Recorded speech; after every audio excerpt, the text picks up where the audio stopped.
आप सभी को नमस्कार। आशा करता हूँ आप सभी स्वस्थ हैं, मस्त हैं और अपनी पढ़ाई में पूरी तरह से मशगूल हैं और व्यस्त हैं। सिलेक्शन बाय चॉइस तैयारी करनी है इसके लिए बेहतर, ताकि आपके एग्ज़ाम में आप इतना बढ़िया परफॉर्म करें कि आपका सिलेक्शन का जो कहते हैं ना तरीका होना चाहिए वो होना चाहिए डंके की चोट पर। ठीक है, इतनी बढ़िया तैयारी करनी है आपको। और इस सफ़र में मैं आपको मैथ्स आपका मजबूत करवाने में लगा हूँ। हमारी अभ्यास डीपीक्यू सीरीज़ का जो टैगलाइन है वो है अब सवाल तुमसे डरेगा। आपकी प्रिपरेशन में इतनी बढ़िया करवा दूंगा कि एग्ज़ाम में किसी भी सवाल में आप नहीं फंसेंगे और आप बहुत अच्छा स्कोर करेंगे। सेट नंबर 37 के साथ हूँ मैं आपके। और ये सीरीज जो है ये मंडे, वेंसडे, फ्राइडे को सुबह 11 बजे एग्ज़ामो यूट्यूब चैनल जिस पे आप करंटली इसको देख रहे हैं, यहाँ पर इसका एक वीडियो अपलोड होता है। इसकी जो PDF है वो हमारे टेलीग्राम चैनल पर आपको मिलती है। और टेलीग्राम चैनल आप हमारा फॉलो कर सकते हैं QR कोड स्कैन करके। यूज़र नेम है @ramosir_official। यहाँ पर आपको अभ्यास DPQ की सारी PDF मिल जाएंगी। हमारा व्हाट्सएप चैनल भी ज्वाइन करना ना भूलें। इस माध्यम से हम आपसे जुड़े रहेंगे और आपको हर अपडेट पहुँचाते रहेंगे। अगर आप मुझसे कंप्लीट मैथ्स पढ़ना चाहते हैं तो आप अर्जुना मैथ्स का फाउंडेशन बैच ज्वाइन कर सकते हैं CGL 2025 के लिए प्री प्लस मेंस। और बैच को एनरोल करने के लिए आपको क्या करना है, आपको प्ले स्टोर पर जाना है, एग्जामो लर्निंग ऐप डाउनलोड करना है। और डाउनलोड करने के बाद आपको अगर उसके बाद भी कोई सवाल हैं तो आप हमारी टीम को व्हाट्सएप पर 8882600700 पर रीच आउट कर सकते हैं व्हाट्सएप मैसेज के माध्यम से। DPQ क्या है, जो नए बच्चे हैं वो यहाँ पर पढ़ सकते हैं DPQ के बारे में। DPQ क्या है, क्या ऑब्जेक्टिव है और क्या मिलने वाला है, क्या मुनाफा होने वाला है, ये सारी जानकारी आप इस पेज पर पढ़ सकते हैं। तो चलिए शुरुआत करते हैं और पहला क्वेश्चन सॉल्व करते हैं। तो पहला प्रश्न आपसे कह रहा है कि हमारे पास 12 यानी 12 नंबर्स हैं, इनका औसत आपका 45.5 है।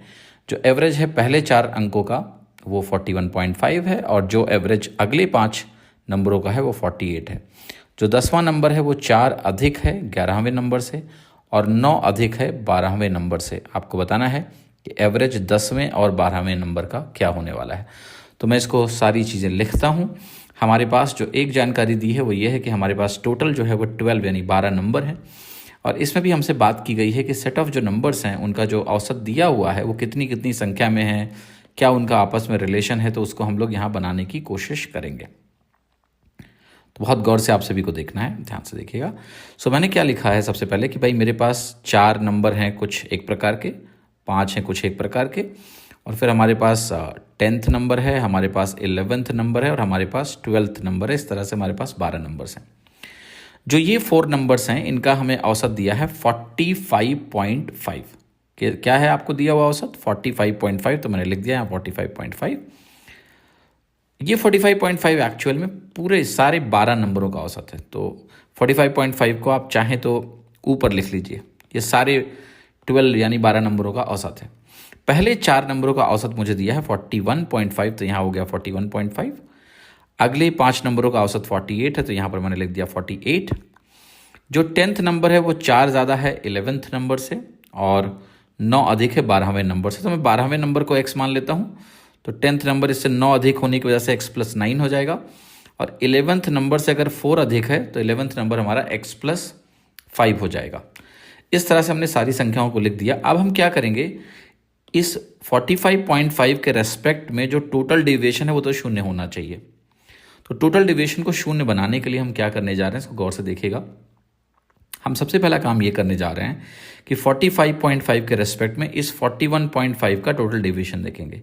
41.5 45.5 से 4 कम है, यानी हम कहेंगे -4 है। 4 कम है, कम की वजह से माइनस का साइन।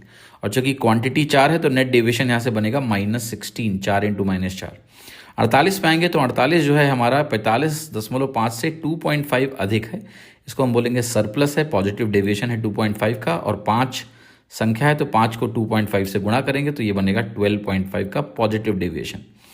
अब इन दोनों का अगर मैं नेट निकालूंगा तो मुझे मिलेगा माइनस में 3.5।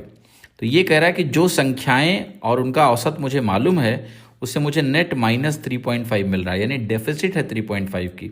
इसको बैलेंस करने के लिए हमें ये बाकी तीनों नंबर +3.5 का सरप्लस दें। तो इसका सिंपल सा मतलब ये हो गया कि बाकी तीनों नंबरों का जो टोटल होगा वो औसत से, औसत आपको दिया है 45.5, तो 3 नंबर अगर औसत के बराबर होते तो उनका टोटल इतना होता। औसत के हिसाब से इनका टोटल इतना होगा, लेकिन हमें इनसे 3.5 का सरप्लस भी चाहिए, तो टोटल वैल्यू इतनी आ जाएगी। 45 को आप 3 से गुणा करेंगे तो मिलेगा 135, फिर 45 0.5 को 3 से गुणा करेंगे 1.5, तो ये हो गया 136.5 प्लस 3.5 हम इसमें जोड़ेंगे तो ये वैल्यू टोटल आ जाएगी 140। यानी जो 3 अननोन नंबर्स हैं जिसमें x आ रहा है उनका टोटल 140 बनना चाहिए। मैं वापस से इसको लिख के एक्सप्लेन करता हूँ ताकि आपको ये चीज़ पूरी तरह से क्लियर हो जाए। तो मामला ये है कि ये -4 दे रहे हैं इस 45.5 के रेस्पेक्ट में, तो हम कह रहे हैं कि इसका टोटल डेविएशन बनेगा -16, 4 × -4। फिर ये हमें दे रहा है 2.5 का डेविएशन ईच, 2.5 को 5 से गुणा करेंगे मिलेगा +12.5। इन दोनों का नेट मुझे दे रहा है माइनस में 3.5। इसका मतलब ये तीनों हमें एवरेज के रेस्पेक्ट में टोटल 3.5 का पॉजिटिव डेविएशन देंगे। मैं इन तीनों का टोटल करूंगा, मुझे मिलेगा 3x + 14। तो इनका टोटल कितना होना चाहिए? वो होना चाहिए औसत के हिसाब से 45.5 × 3, लेकिन हमें इनसे पॉजिटिव 3.5 का डेविएशन चाहिए, तो औसत के हिसाब से जो टोटल आ रहा है उसमें हम 3.5 को ऐड करेंगे। यहाँ से मुझे मिलेगा कि 3x की जो वैल्यू है 45.5 × 3 हमें मिलेगा 136.5 + 3.5, ये टोटल हमें मिल गया 100। लेकिन यहाँ पर ये -14 ये घटाएंगे भी, तो 140 में 14 घट के 136 मिलेगा। 3x की वैल्यू अगर 126 नॉट 136, 140 में 14 घटेगा तो ये वैल्यू आपकी 126 आ जाएगी। यहाँ से अगर आप सॉल्व करेंगे तो x की वैल्यू 42 आ गई। ये मेरा आंसर नहीं है। मेरा आंसर है कि मुझे 10वीं और 12वीं संख्या का औसत चाहिए। तो 10वीं और 12वीं संख्या का औसत अगर आप निकालने जाएंगे तो एक नंबर आपका मिला 42 + 9, ठीक है, जो कि हो गया 51, और दूसरा नंबर हो गया 42। तो 51 + 42/2 आपका आंसर होगा, और अगर आप इसको कैलकुलेट करेंगे तो बनेगा 93/2। ये है आपका 46.5। एक तरीका ये करने का है। दूसरा तरीका यह है कि मैं सीधे x के टर्म में औसत को पहले लिख लूँ, तो x + 9 + x/2, यानी ये वैल्यू अल्टीमेटली बनेगी 2x + 9/2। तो ये वैल्यू हो गई x + 4.5। x की वैल्यू चूंकि 42 आ गई है तो 42 + 4.5 मेरा आंसर हुआ, जो कि हुआ 46.5। इस तरह से भी मैं ए ऑप्शन निकाल सकता हूँ। जो भी तरीका आपको समझ में आए आप यूज़ कर सकते हैं, ठीक है। देखिए ये प्रश्न कह रहा है कि एक त्रिभुज हमारा ABC है, इसमें एंगल है 90 डिग्री है, M हमारा मिड पॉइंट है BC का, D हमारा पॉइंट है BC पर इस तरीके से कि AD हमारा BC के परपेंडिकुलर है। अगर AB हमारा 7 सेंटीमीटर है, AC हमारा 24 सेंटीमीटर, तो बताना है कि AD और AM का रेशियो किसके बराबर होने वाला है। तो सबसे पहले सवाल में डायग्राम ड्रॉ करेंगे, उसके बाद ही सवाल के बारे में सोच सकते हैं। तो सवाल ये कह रहा है कि हमारे पास एक बढ़िया सा शानदार सा राइट एंगल ट्राइंगल कुछ इस प्रकार का है, जहाँ पर A एंगल हमारा 90 डिग्री है। तो A हमारा 90 डिग्री हो गया। A, B और C मैंने ऐसे लिखा। आपको AC की वैल्यू दी हुई है कितना? 24, इसको मैंने 24 लिखा। आपको इस सवाल में AB की वैल्यू 7 दी है, मैंने 7 लिखा। और आपको पता है कि पाइथागोरियन ट्रिपलेट के बारे में ज्ञान आपको होना चाहिए। अगर नहीं है तो ये कॉन्सेप्ट जो नए बच्चे हैं वो ज़रूर पढ़ें कि पाइथागोरियन ट्रिपलेट वो नंबर्स होते हैं जो पाइथागोरस थ्योरम को फॉलो करते हैं, ठीक है। तो बहुत सारे पाइथागोरस ट्रिपलेट आपको याद होने चाहिए। उसमें से 7, 24 और 25 भी एक पाइथागोरियन ट्रिपलेट होता है। ये देखते ही आप कहेंगे 7, 24 है तो आपकी BC की वैल्यू 25 के बराबर होगी। अब देखिए क्या कह रहा है कि जो M है हमारा वो मिड पॉइंट है BC का, तो मैं M यहाँ पर ले सकता हूँ। M हमारा BC का मिड पॉइंट है, तो मैं A को इससे ज्वाइन करूँगा, तो ये हमारी लेंथ हो जाएगी AM, ठीक। एक और बात कही गई है और उसमें लेंथ की बात की गई AD। यहाँ से कह रहा है परपेंडिकुलर डाल दो तो ये पॉइंट D बनेगा। तो मैं यहाँ पर आपके सामने ये लाइन ड्रॉ कर रहा हूँ, और इस लाइन को ड्रॉ करके मैं यहाँ पर आपको AD को भी दर्शा दूंगा कि ये हमारी वैल्यू AD के बराबर है, ठीक है। ये पॉइंट हमारा D है। अब यहाँ पर इस सवाल में आपको 2 कॉन्सेप्ट और मालूम होने चाहिए जो मैं फटाफट आपको बताता हूँ। तो राइट एंगल ट्राइंगल में देखिए एक कॉन्सेप्ट आपको ये पता होना चाहिए कि राइट एंगल ट्राइंगल में अगर मैं इसका मिड पॉइंट देखूँ, इसका मिड पॉइंट जो होता है ये, तो ये मिड पॉइंट हो गया। मिड पॉइंट को मैं अगर यहाँ से ज्वाइन करता हूँ तो ये जो लेंथ होती है ना, ये हाइपोटेनस का आधा हो गई, h/2, h का मतलब हाइपोटेनस। तो ये जो लेंथ आती है ये भी हाइपोटेनस का आधा हो जाती है। इसको हम एक्चुअली में सर्कम रेडियस, परित्रिज्या के नाम से भी जानते हैं। ये सर्कम रेडियस भी h/2 के बराबर होता है। तो ये जो लेंथ है, अगर मैं इसको A बोल दूं और इसको D बोल दूं, तो AM A और इसका M बोल दूं, तो AM की लेंथ जो है हाइपोटेनस का आधा होती है। एक कॉन्सेप्ट ये। दूसरा कॉन्सेप्ट आपको ये जानना चाहिए कि जब भी मेरे पास कोई राइट एंगल ट्राइंगल होगा और मैं यहाँ परपेंडिकुलर ड्रॉप करूँगा, जिसको मैं AD बोलूँगा। ये भुजा मैं बोलता हूँ लेट से परपेंडिकुलर, इसको बोलता हूँ बेस, और ये हमारा हाइपोटेनस है, इसको मैं बोलूँगा H। तो ये जो परपेंडिकुलर डिस्टेंस होती है AD,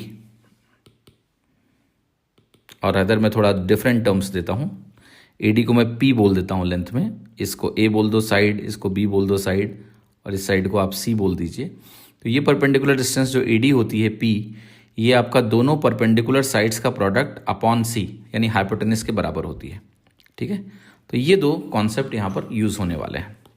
तो आप फटाफट लिखते हैं भाई। AM की वैल्यू तो आपको पता है कि सीधे हाइपोटेनस का आधा हो गई, तो ये हाइपोटेनस 25 है तो 25/2 हो गई। AD की लेंथ क्या बनेगी? दो परपेंडिकुलर साइड्स का प्रोडक्ट यानी 24 × 7 बटे हाइपोटेनस यानी 25। तो अब मुझसे जो पूछा गया है कि आप मुझे AD और AM का रेशियो बता दो। तो AD और AM का रेशियो क्या होगा ज़रा बताइए। आप कहोगे AD की वैल्यू तो 24 × 7 बटे 25 के बराबर है, और जो AM है वो 25/2 है, तो यहाँ नीचे ये 25/2 बनेगा। अगर मैं इसको सिंप्लीफाई करके लिखूंगा तो ये बनेगा 24 × 7, 2 ऊपर चला जाएगा, और नीचे ये 25 × 25 बन जाएगा। और इसकी जो फाइनल वैल्यू आएगी वो 24 × 7 168 का दुगना होता है 336, क्योंकि कुछ कटेगा नहीं, नीचे सारे टर्म्स ऐसे हैं जिसमें 5 है, तो कुछ कटने वाला नहीं ऊपर से, और ये वैल्यू 625 आ गई। तो 336/625 यानी आंसर मेरा क्या बन रहा है? D। तो D is the right answer. ठीक है, आप ये ऊपर वाला गुणा नहीं करेंगे तो भी चलेगा, क्योंकि आप कहोगे डिनोमिनेटर में दोनों का प्रोडक्ट आना ही है, 625 आएगा ही, क्योंकि 625 में 5⁴ बनता है, और ऊपर कहीं 5 है ही नहीं है, तो कुछ कटना नहीं है, तो नीचे 625 बनेगा ही बनेगा, तो यानी D करेक्ट होना ही होना है। ठीक है, आप बिना पूरी कैलकुलेशन किए हुए भी ये उत्तर लगा सकते हैं। ठीक है, बहुत अच्छा सवाल है, पाइथागोरियन ट्रिपलेट का इस्तेमाल है, देन राइट एंगल के दो बढ़िया कॉन्सेप्ट्स का इस्तेमाल है। Very nice question. ये सवाल देखते हैं। इस सवाल में कह रहा है कि जो सर्कमफरेंस है बेस का कोनिकल टेंट के वो 66 मीटर का है। अगर हाइट टेंट की 36 मीटर की है, तो बताना है कि जो एरिया है कैनवस का जो इस टेंट को बनाने में यूज किया जाता है वो कितना होगा।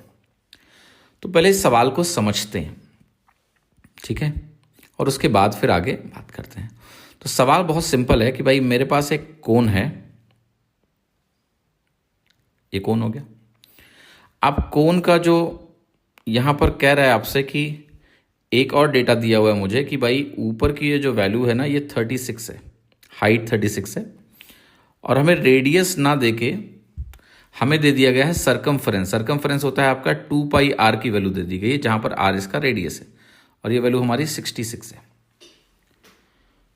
तो अगर मुझसे जो पूछा गया है वो पूछा गया है कि भाई कैनवस कितना यूज होगा, तो जब भी आपसे पूछा जाएगा कि कैनवस यूज्ड बता दो इस केस में, तो कैनवस यूज हमेशा होता है curved surface area, curved surface area.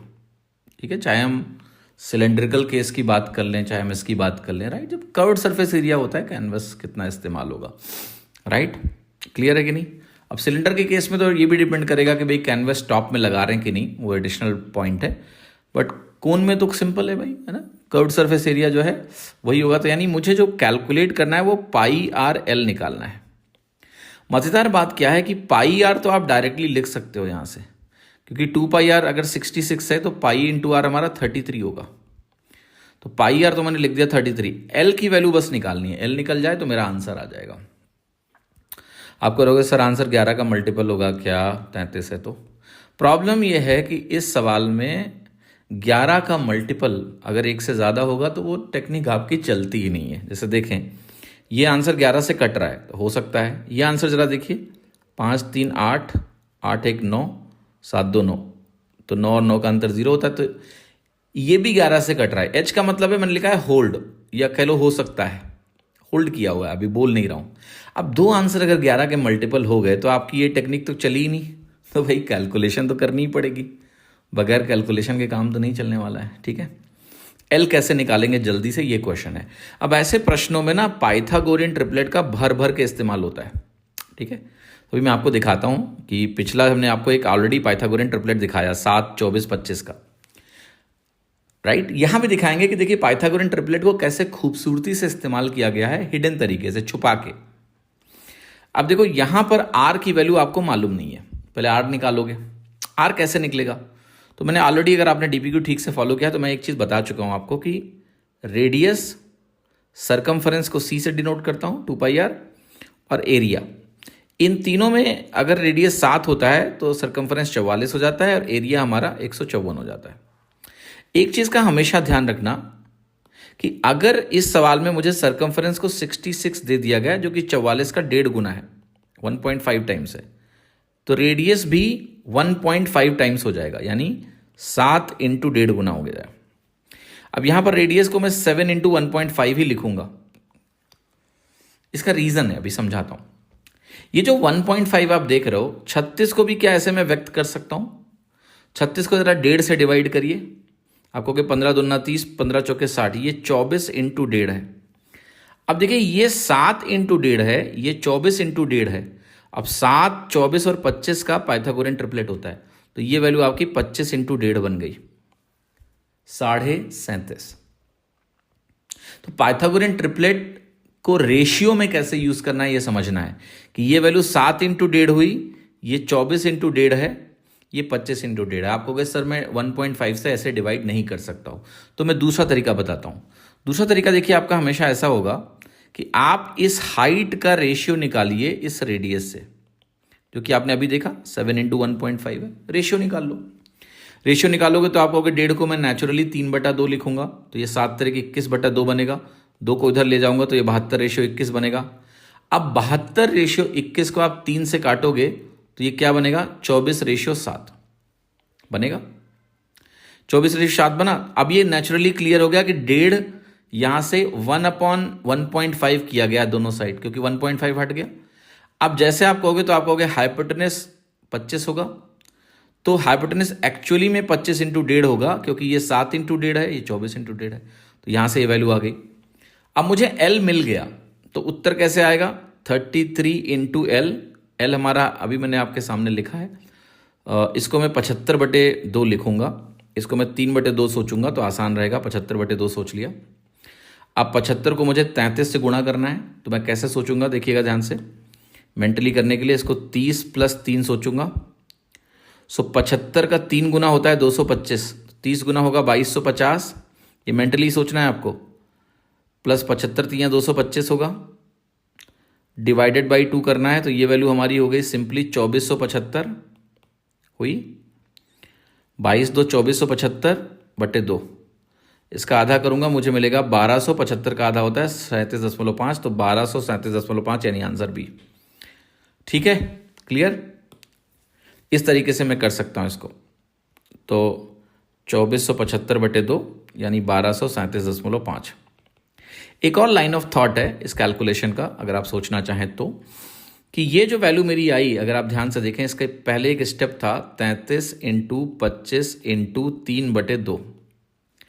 यहां से मैं 33 इंटू 3 को अलग सोच सकता हूं, तो ये बनेगा 99, यहां लिखता हूं 99 इंटू 33/2, 99 इंटू 25/2। अब मैं इस 100 को 100 - 1 सोच सकता हूं, तो 25 इंटू 100 2500, 25 इंटू 1 25, 2500 में 25 घटेगा, में क्या मिलेगा? 2475/2, तो ये हो गया 1237.5। अब आप देखिए, सेम कैलकुलेशन को करने के लिए, मेंटल कैलकुलेशन करने के लिए मेरे पास 2 मेथड्स हैं, 2 आइडियाज हैं दिमाग में सेम कैलकुलेशन को करने के लिए, राइट? तो जब आप प्रैक्टिस करेंगे, कैलकुलेशन को इंपॉर्टेंस देंगे, तो इस तरह से आपके दिमाग में भी कैलकुलेशन के मल्टीपल आइडियाज निकल के आएंगे, जो आप कैलकुलेशन देख के एग्जीक्यूट कर सकते हो। ठीक है, तो यहां पर हम उत्तर तक पहुंच गए, बी ऑप्शन करेक्ट है, 1237.5। अगला सवाल देखते हैं। देखिए ये सवाल क्या कह रहा है आपसे, ये सवाल कह रहा है कि हमारे पास 2x + 1 है, x + 2 है, 2 है, 5 है, ये प्रोपोर्शन में है, तो बताना है what is the mean proportional of this and this. 2 संख्याओं का हमें मीन प्रोपोर्शनल निकालना है। सबसे पहले समझते हैं कि मीन प्रोपोर्शन क्या होता है। तो देखिए, अगर मुझे कभी भी मीन प्रोपोर्शन निकालना है, मीन प्रोपोर्शन को हिंदी में बोलते हैं मध्यानुपाती। ठीक, तो अगर मुझे मध्यानुपाती निकालना हो कभी भी, तो इसको मैं बोलूँगा कि अगर मेरे पास मान लिया दो संख्याएं हैं ए और बी, तो उनका मध्यानुपाती होता है √a/b। अब जो मुझे जिसका मध्यानुपाती निकालना है वो 3.5 × 1 - x है, 8 × 1 + x है। तो अब आप कहोगे मुझे x चाहिए, भाई x मिलेगा तभी तो उत्तर निकलेगा। तो x निकालने के लिए हम इस डेटा का इस्तेमाल करेंगे जिसमें बोला है कि ये नंबर हमारे प्रपोर्शन में है। प्रपोर्शन का मतलब क्या होता है कि 2x + 1 divided by x + 2 will be equal to 2/5। ठीक, इन दोनों का रेशियो और इन दोनों का रेशियो जब बराबर होता है तो हम बोलते हैं ये प्रपोर्शन में है। क्रॉस मल्टीप्लाई करेंगे तो हमें वैल्यू मिलेगी 10x + 5 is equal to 2x + 4। यहां से मिलेगा 8x इज इक्वल टू 1 और -1 यहां से मिलेगा x is equal to -1/8। x -1/8 मिल गया। तो मुझे जिन दो संख्याओं का मीन प्रपोर्शन निकालना है वो संख्याएं हैं 3.5 × 1 - x। अब x की वैल्यू खुद -1/8 आई है, तो जब -x करेंगे तो ये +1/8 हो जाएगी। दूसरी संख्या में है हमारा 8 × 1 + x। x की जगह -1/8 रखूंगा तो ये 1 - 1/8 बनेगा। तो प्रोडक्ट करूंगा तो ये बनेगा 3.5 × 9/8 × 8 × 7/8। अब देखिए 8 से 8 कट गया। अब जो 3.5 है इसको मैं मेंटली 7/2 सोचूंगा। ठीक, 7/2 सोचने से क्या होगा, देखिए 7 का स्क्वायर बन जाएगा × 9 बन जाएगा ऊपर और नीचे 16 बन जाएगा। ठीक, 7/2 सोचने से मुझे मिल गया 7 का स्क्वायर, क्योंकि 7 एक ऑलरेडी मौजूद था, × 9/16 और ये वैल्यू हो गई हमारी 7 × 21/4 और 21/4 हमारा 5.25 के बराबर हो गया। आंसर हो गया हमारा सी, 5.25 हमारा सही उत्तर है इस सवाल का। देखिए सवाल कह रहा है कि एक ट्रेडर है वो 18% का डिस्काउंट देता है मार्क प्राइस पर एक आर्टिकल के। बताना है how much % above the cost price must he mark it so as to get a profit of 6.6%।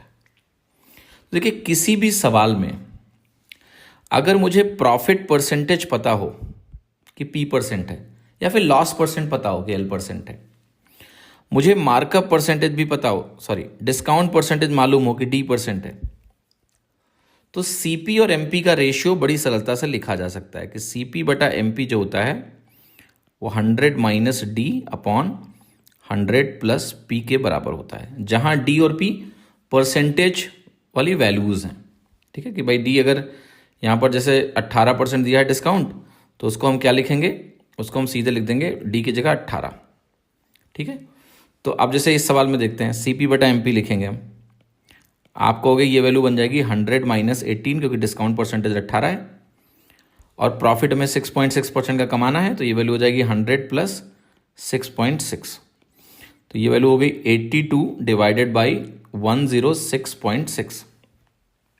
ठीक है, अब ज़्यादा कॉम्प्लेक्स मत बनाइए, यही निकालना है हमें मार्कअप परसेंटेज, कॉस्ट प्राइस के ऊपर कितने % एबव रखे, यानी मार्कअप परसेंटेज चाहिए।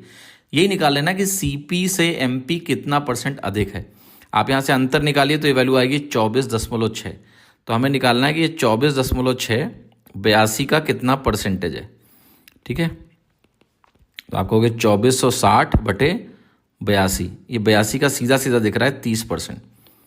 82 × 3 246 होता है, 30% हमारा उत्तर हो गया, यानी आंसर हमारा हो गया A।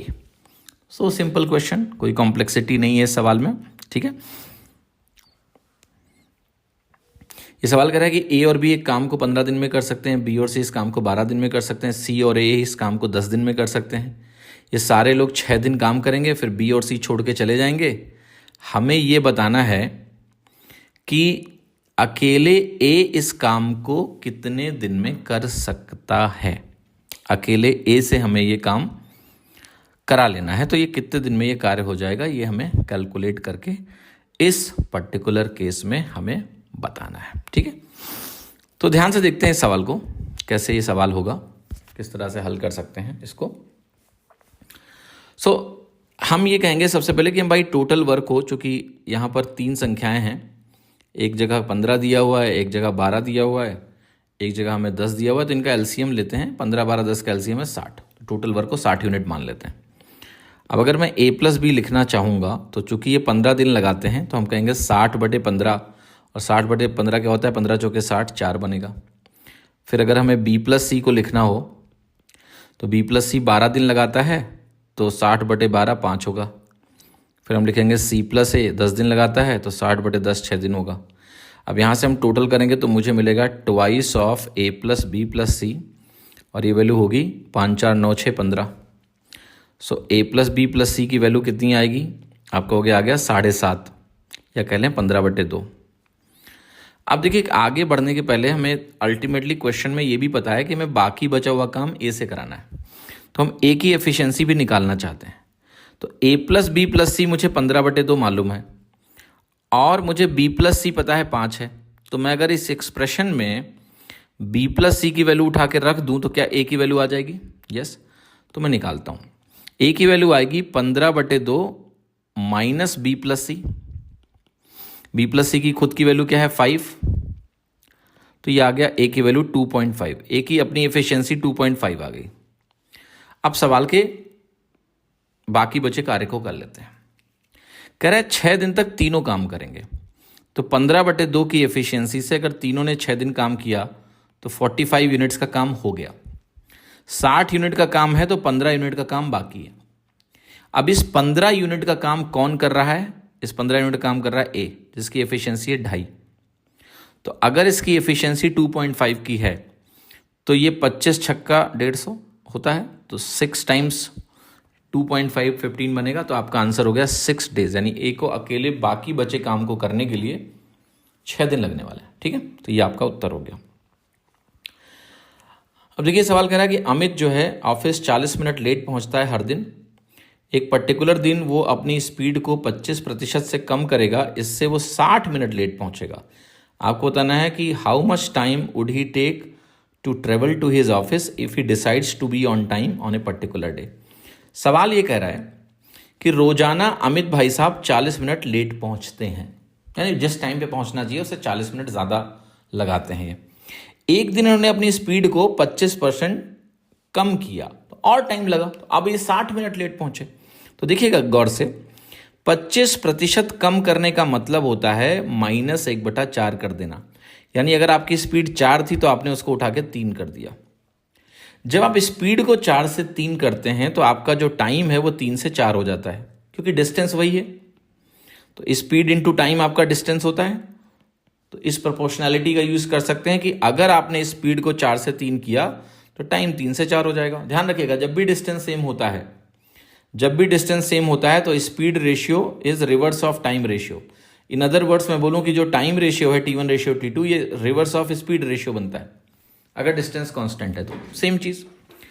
अब देखिएगा, इन दोनों के समय में क्या अंतर है? 20 मिनट का अंतर है बस। क्यों? यहां आप 40 मिनट लेट थे, यहां आप 60 मिनट लेट हैं, यानी इन दोनों केसेस में 20 मिनट का फर्क है। तो यहां मैं कहूंगा कि 1 यूनिट 3 से 4 हो गया समय, 1 यूनिट बढ़ गया, वो 1 यूनिट 20 मिनट के बराबर है। क्योंकि पहले आप 40 मिनट लेट थे, अब आप 60 मिनट लेट हैं, यानी 20 मिनट और लेट हैं, यानी ये 1 यूनिट 20 मिनट के बराबर है। तो मैं कहूंगा कि भाई ओरिजिनली कितना टाइम लग रहा था यहां पर, तो आप कहोगे 1 यूनिट अगर 20 है तो 3 यूनिट हमारा 60 मिनट के बराबर है। तो कुल मिला के हम ये अब बोल पाएंगे कि देखिए, यहां पर जो टाइम लगा पहले केस में, ये टाइम हमारा 60 मिनट्स के बराबर है। सवाल ने लेकिन ये पूछा है कि भाई एक दिन उसको ऑन टाइम पहुंचना है, तो कितना टाइम उसको ट्रेवल करने में लगेगा। ऑन टाइम पहुंचना है।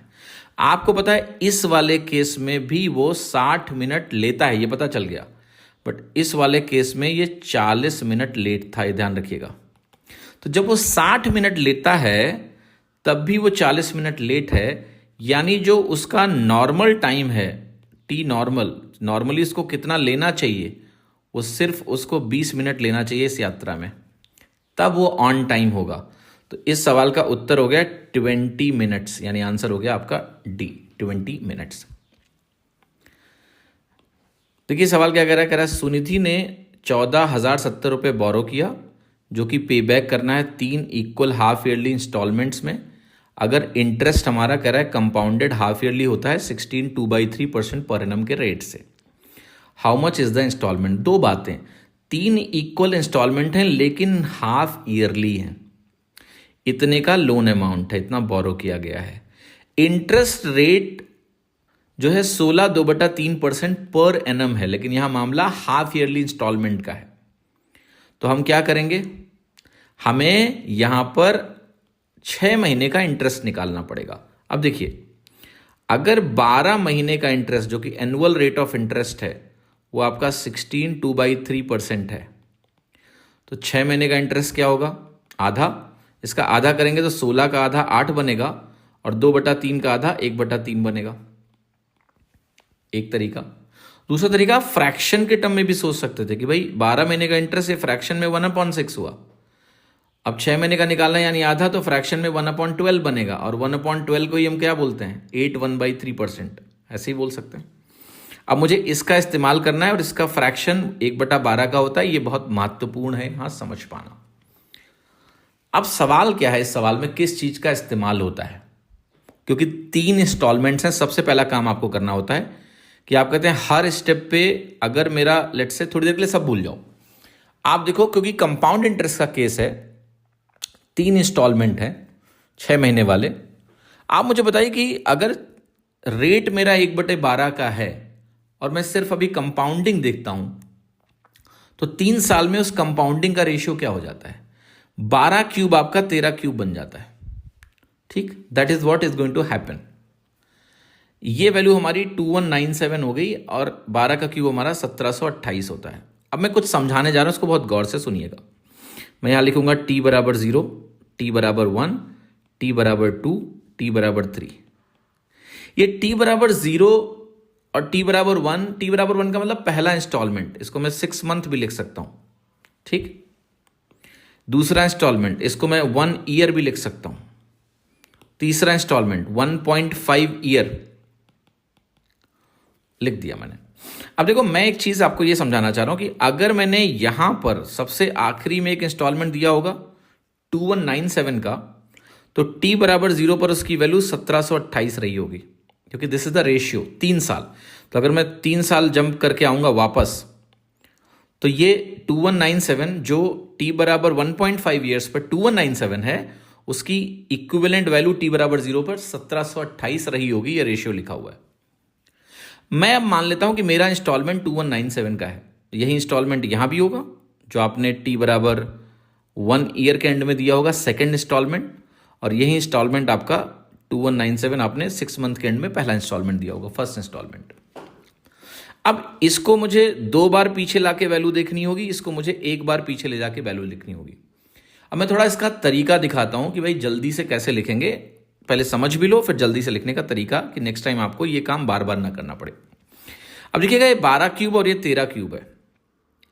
अगर मैं इस केस में आता हूं, सेकंड वाले केस में, जिसमें मुझे 2 स्टेप वापस जाना है, तो ये वैल्यू आपकी 13 क्यूब है, ये वैल्यू 12 क्यूब है। जब भी आप कोई एक स्टेप वापस जाते हो तो वो वैल्यू बेसिकली, अगर मुझे लेट से 13 क्यूब यहां लिखा हुआ है मेरे सामने, और मैं इस 13 क्यूब से एक स्टेप पीछे जाता हूं, तो पता है मैं क्या करता हूं?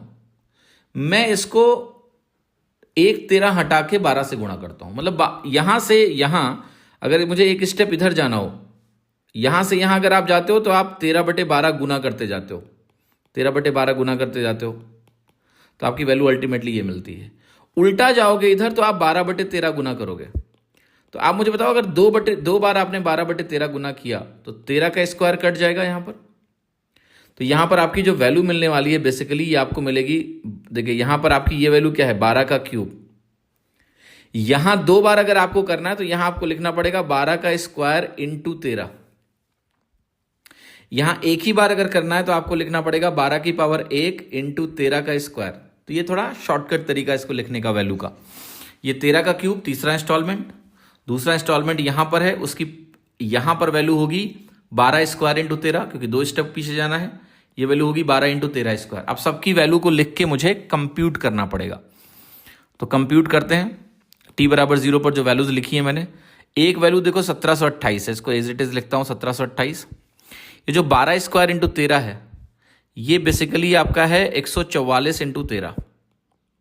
गुणा करिए, 13 चौको 52, 13 चौको 52 और 5 57, 13 का नम 13 और 5 18, तो 1872 हो गया। तो इसकी वैल्यू 1872 हो गई। इसको लिखने का एक तरीका और भी है। वो तरीका क्या हो सकता है कि आप एक प्रोडक्ट जो कि बहुत कॉमन है, ये 12 इंटू 13 है जो कि 156 के बराबर होता है, मतलब ये आपको याद ही रखना है। इसका डायरेक्ट इस्तेमाल एग्जाम में कई बार होता है। तो अगर मैं वैसे सोचूं इसको, तो मैं इसको ब्रेक करके सोचूंगा 12 इंटू 13, तो ये वैल्यू हो गई 12 इंटू 156। अब 12 को मैं पहले इसको ऐसे ब्रेक करूंगा, 150 प्लस 6 सोचूंगा। 12 इंटू 150 अगर करना हो तो 12 इंटू 15 180 होता है। तो 12 इंटू 150 कितना हो गया, 1800 प्लस 12 छक 72, तो ये वैल्यू 1872 इस तरीके से भी लिखी जा सकती है, 1872। अब मुझे यहाँ 12 इंटू 13 स्क्वायर करना है, सेम प्रोसेस। 12 इंटू 13 लिख लो 156, इसको 13 से गुणा करना है। अब 13 इंटू 15 भी बहुत इंपॉर्टेंट प्रोडक्ट है, मैं कई बार बोल चुका हूँ आपको, इसको ध्यान रखना है। 195, तो 150 को 13 से गुणा करोगे 1950, 13 छक 78, ये वैल्यू आपकी हो गई 2028। ठीक, 2028 मैं यहाँ लिख देता हूँ, 2028। तो ये टोटल जो आपने इंस्टॉलमेंट पे किए हैं उसकी t बराबर 0 पर वैल्यू हो गई। और ये अगर आप टोटल निकालेंगे तो 8 2 10, यहाँ पर आपका 28 बन रहा होगा, 78 और 22 100 हो गया, 28 हो गया। और उसके बाद 20 एक 21 एक 22 और 17 18 38 39 एक 40, 4028, राइट। कुछ ऐसा वैल्यू बन रहा है जो मैंने आपके सामने यहाँ पर प्रस्तुत किया है।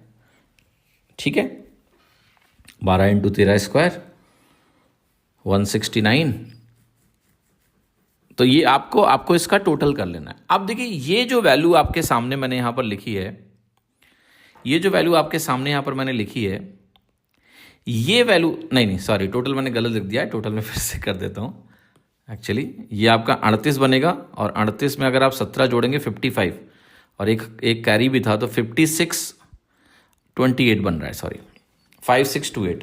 तो ये जो 5628 आपने यहाँ लिखा हुआ है, ये आपका मैच करना चाहिए 14070 को। अब यहाँ से मुझे थोड़ी सी मेहनत और करनी है और देखना है ये कितना गुना है। तो यहाँ थोड़ी मशक्क़त है, या तो आप पहले 4 से काटने की कोशिश करोगे, 4 से कटेगा नहीं, तो बेहतर है डायरेक्टली काटने की कोशिश करते हैं। 56 इसका 2 गुना करूँगा तो 5628 का 2 गुना बनेगा 112 56, और ये हमारे पास है 140 70। कंपाउंड इंटरेस्ट और इंस्टॉलमेंट के क्वेश्चन देखिए कैलकुलेटिव हो जाते हैं, इसमें बहुत ज़्यादा कुछ कर नहीं सकते आप। और जैसे 2814 आएगा, ये आपको दिख जाएगा कि इसका आधा है। आधे का मतलब होता है 0.5 गुना, तो ये 2.5 टाइम्स हो गया। यानी मेरा कन्वर्जन मीट्रिक मिल गया कि एक यूनिट मेरा 2.5 रुपीज़ के बराबर है।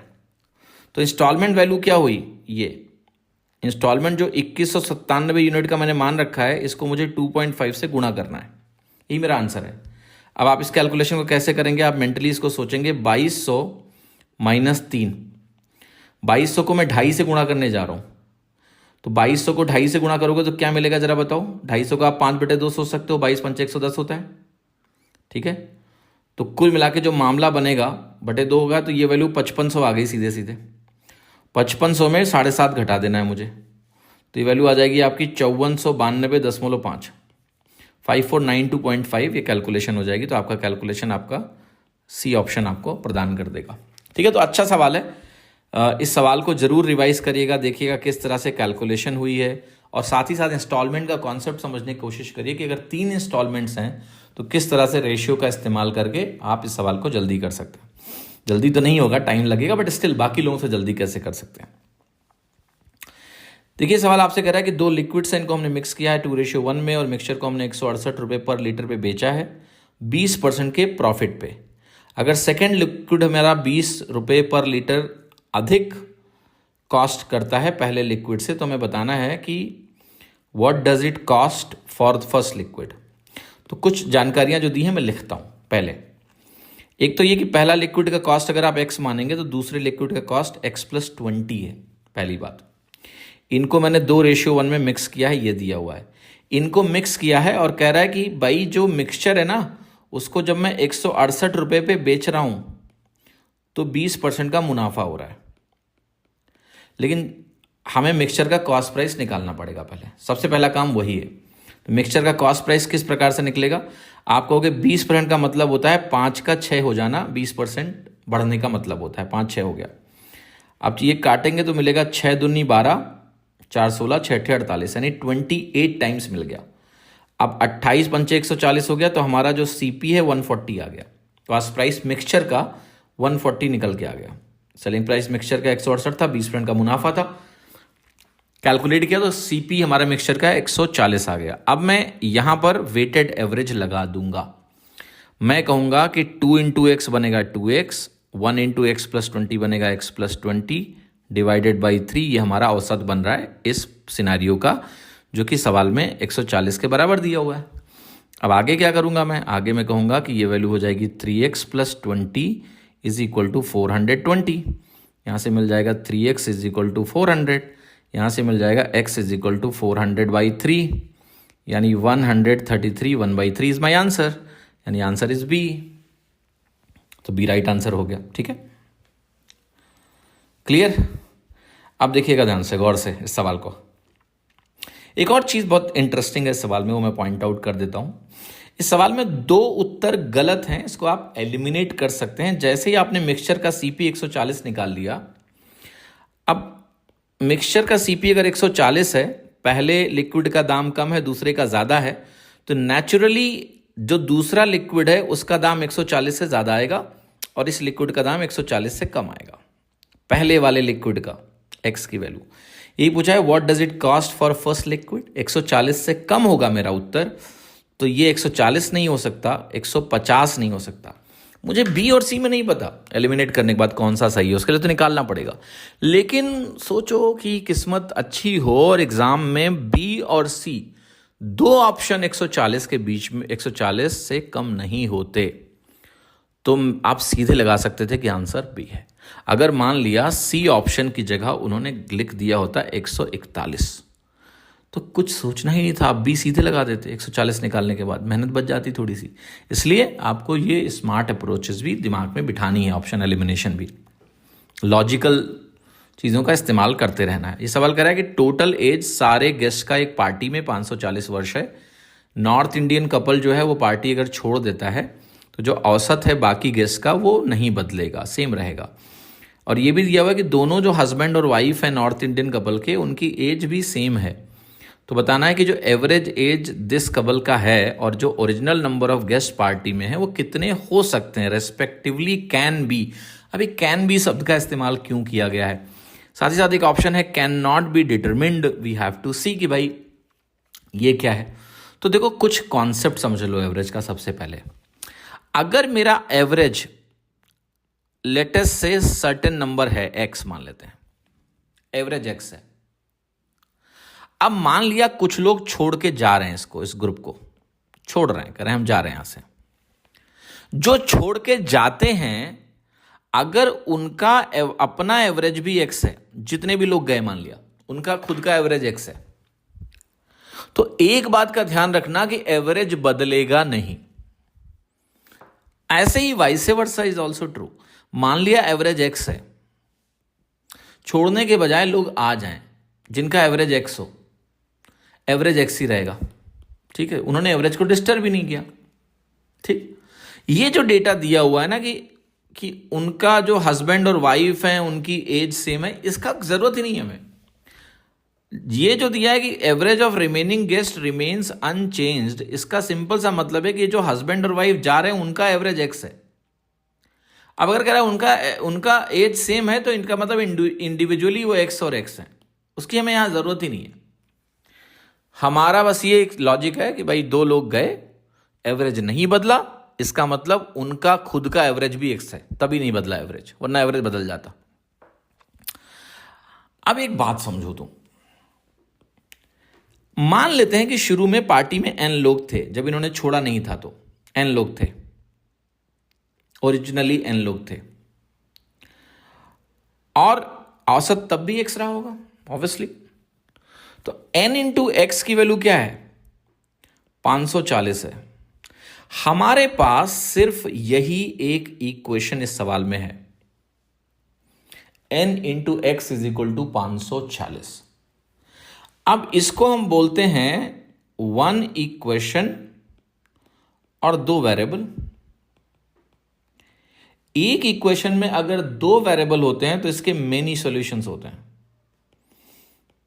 कैसे निकलेंगे वो सॉल्यूशन? आप एक्चुअल में तो इनफाइनाइट सॉल्यूशन होंगे मैथमेटिकली, बट चूंकि मैं पता है नंबर ऑफ पीपल इंटीजर ही होंगे, इसलिए मैं इनफाइनाइट नहीं लिख रहा हूं, मैं मेनी सॉल्यूशन लिख रहा हूं, क्योंकि रिस्ट्रिक्शन है कि n नंबर ऑफ पर्सन जो पार्टी में है उसको इंटीजर ही लेना है हमें। तो संभावनाएं तो बहुत सारी हैं। अब ठीक है, जैसे 540 के आप जितने भी फैक्टर बना सकते हो। आपको पता है 540 के कितने फैक्टर्स होते हैं? ठीक, आप कहोगे ये 4 इंटू 135 बनेगा। 4 इंटू 135 को मैं लिख सकता हूं 2 स्क्वायर इंटू ये 15 नवैया 135 है। ठीक है, 27 पंचे भी बोल सकते हैं, तो ये 3 क्यूब इंटू 5। तो इसके टोटल नंबर ऑफ फैक्टर्स अगर आप कैलकुलेट करने जाओगे तो बहुत सारे हैं भाई। 2 की पावर 2 है तो 3 बनेगा, 3 की पावर 3 इंटू 4 बनेगा, 5 की पावर 1 2 बनेगा, 4 3 12 दूना 24। तो टोटल 24 फैक्टर्स हैं इसके। मतलब there are many solutions possible.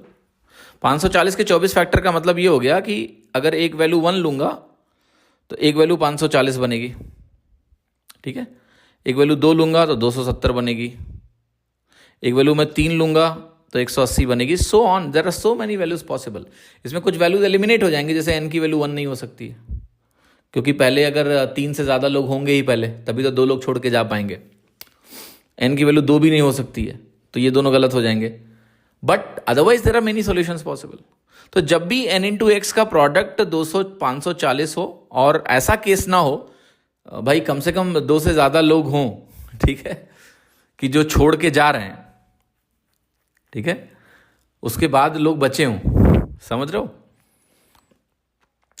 तो n इंटू एक्स की बहुत सारी वैल्यूज पॉसिबल हो सकती हैं, बट जो ऑप्शंस दिया है इसलिए कैन बी बोला इसने। कैन बी का मतलब कौन सी एक वैल्यू ऐसी जो हो सकती है, मतलब आउट ऑफ जो इतने सारे सॉल्यूशन पॉसिबल है उनमें से कोई एक वैल्यू बता दो। तो जो ऑप्शन दिए हैं उसके हिसाब से देखिए, एक वैल्यू 20 और 27 है, इसका प्रोडक्ट मुझे 540 मिल रहा है, 9 का मिल रहा है, 9 का मिल रहा है। 38 इंटू 15 570 होता है। तो 540 यहां बन रहा है 20 और 27 से। ठीक, यानी एवरेज एज मान लेते हैं 20 है और यहां 27 लोग पहले थे। वेरी वैलिड सोल्यूशन, क्योंकि यहां प्रोडक्ट 540 बन रहा है, तो ये वैल्यू हो सकती है। कैन बी, इसलिए आंसर क्या लगाएंगे? बी। वैल्यूज बहुत सारी संभव है, कैन बी बोला तो बी ऑप्शन।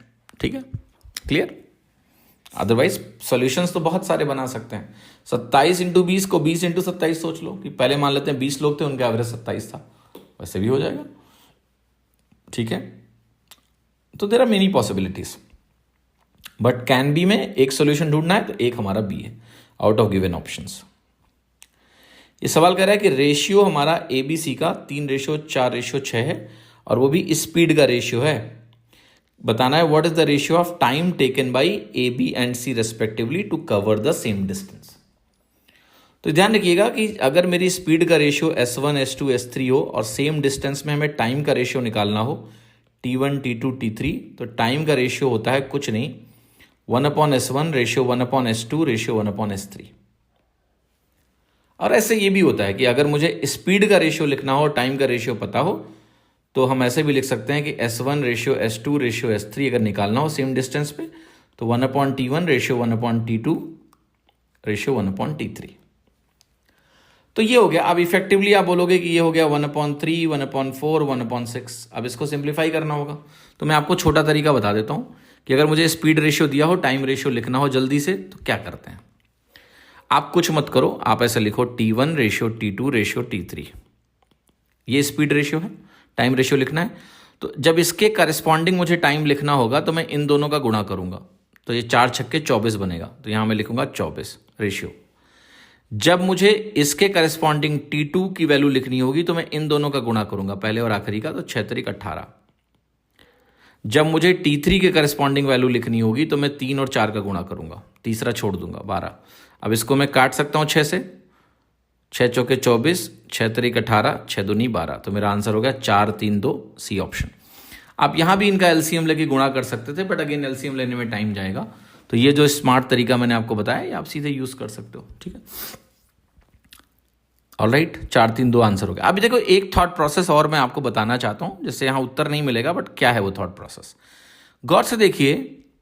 जो स्पीड है ना 3 4 6, स्पीड लगातार बढ़ रही है 3 4 6। अब नेचुरल रिस्पॉन्स बताओ आप, अगर स्पीड बढ़ रही है और सेम डिस्टेंस जाना है तो क्या टाइम लगातार डिक्रीज करेगा? यस। अब ऑप्शन वही करेक्ट होगा जिसमें टाइम डिक्रीज हुआ है लगातार, पहला वाला सबसे ज्यादा, दूसरा वाला उससे कम, तीसरा वाला सबसे कम, क्योंकि स्पीड लगातार बढ़ी है तो टाइम लगातार कम होगा। ये गलत हो गया, यहां टाइम बढ़ रहा है नहीं चलेगा, यहां टाइम घट रहा है तो हो सकता है, यहां टाइम घट रहा है तो हो सकता है, लगातार घट रहा है, यहां टाइम बढ़ रहा है, ये नहीं हो सकता है। तो ऑल्दो यहां दो में से क्या सही है मुझे नहीं पता, I don't know, right, I don't know immediately, मुझे थोड़ा दिमाग लगाना पड़ेगा, और दिमाग लगाना बहुत मुश्किल नहीं है।